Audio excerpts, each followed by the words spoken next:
Aniya ang paglalabas ng sabina para sa plunder cases laban sa ilang kasalukuyan at dating senador, maging kay dating Congressman Zaldico.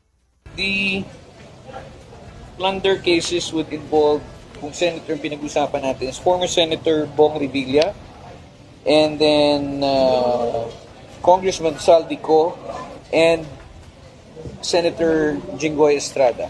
Okay? There are other correspondents who are charged together with them. Ayon kay Fadolyon, kasama sa padadalhan ng sabina si dating Department of Public Works and Highways, Secretary Manuel Bonoan, dahil kasama siya sa kasong plunder na isinampa laban kay Senator Jinggoy Estrada. Ayon sa Prosecutor General, dadaan naman ito sa proseso kung saan mabibigyan ng pagkakataon na tumugon ang mga nabanggit na opisyal. Tulad po ng sinabi ko, mag-i-issue ng subpoena, hindi naman po kasi ako nag-i-issue ng subpoena. Yung panel po na naka-assign dyan, hindi ko lang po batid kung anong petsa nila inilagay. Pero sa ilalim po ng ating batas, binibigyan po sila ng panahon para kumuha ho ng kopya, mga dokumento na nagsasaad ng kung ano ang demanda sa kanila. At bibigyan din sila ng kaukulang panahon para makasagot dito.